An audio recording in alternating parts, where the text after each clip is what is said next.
UN 영어뉴스 China's Summer of Climate Destruction. Swords of the Wuchang rice crop in northeast China have been wiped out.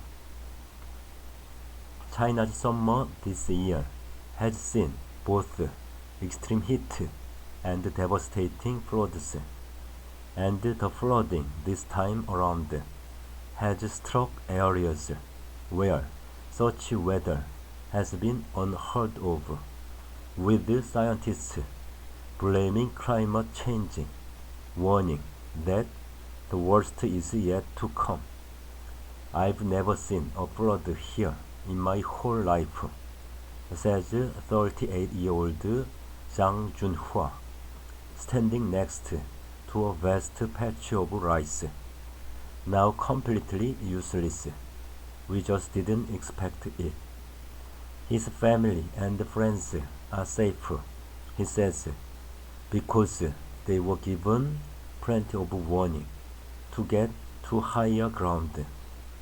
But everyone in his village now has some tough months ahead. What's more, the devastation in northeast China's Heilongjiang province has had a major impact on food supplies for the whole country.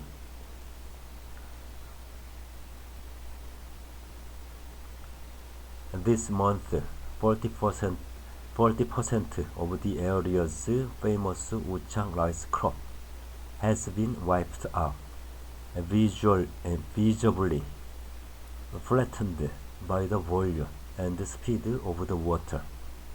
Places which should appear lush and green are today brown and dead. The fields where we planted our crops were all submerged.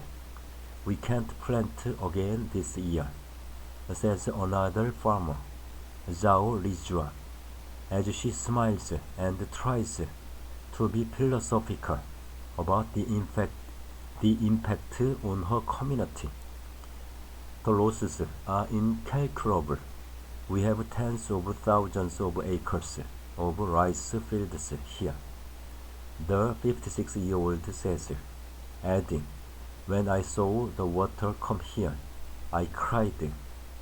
It laid waste to everything, and I am scared the typhoons will be back.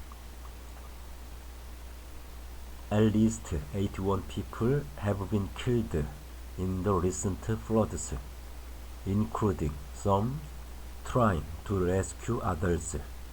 But the economic pain has been much wider in a country already struggling to recover following 3 years of strict coronavirus control measures. And if the government wants to measure the immediate cost of not addressing climate change urgently, it need look no further than its own statistics. In a little over a decade, the number of floods being recorded in the country has increased tenfold. In the summer of 2021, there were 6 to 8 monthly floods listed in China. Last year, more than 130 were recorded in July and 82 in August. The number of floods being recorded across China is surging. According to Dr. Zhao Li from Greenpeace East Asia, the increase in flood numbers can be partially explained by China developing better systems to monitor and record flood data. But she says global warming is still clearly a major contributing factor. Warmer temperatures can enhance evaporation rates, resulting in more moisture in the atmosphere, she says. This increased moisture content can lead to more intense rainfall, and more frequent and severe storms, including hurricanes and cyclones. A Greenpeace study from 2 years ago, using UN climate panel mapping, found that more heat waves and extreme rainfall would effectively extend summer by 1 month during this century in the provinces around Beijing and Shanghai. In the Pearl River Delta, it would be by more than 40 days. The Chinese government's own meteorological administration officials have reported that extreme high temperatures and extreme precipitation have definitely increased since the mid-1990s. However, in the face of potential catastrophes, Dr. Zhao Li from Greenpeace warns that human beings are not ready for what is just around the corner. We are not prepared for extreme weather events. Recent experiences from the floods underline that. Dr. Zhao says it's an immense and perhaps unrealistic task to upgrade all infrastructure to be able to face a flood that is the worst in hundreds of years. However, climate change is bringing those once-a-century events into rotation with a frequency that shows we'll soon have to control a disaster again. Officials in China tried to ease the impact of recent floods by using a system of dams of waterways to change their direction. People in Zhou have seen their businesses damaged by flood waters. The problem is that the water has to go somewhere, and it was Zhou in Hebei province which took the hit. These are tough choices, but in the end, it becomes a government decision over who must suffer for the greater good. In Zhou, for many, a bright future is still a long way away. It will take me 8 to 10 years to recover from these losses, says Mr. Zhang, who has 2 small businesses there. The government has not said whether it will compensate us. I run 2 shops, but what can I do? A few weeks ago, cars were still slowly pushing through lingering flood waters and mush in the main street. On either side of the road were mud-caked vehicles with windscreens smashed in as they were submerged when the water suddenly rose with such force.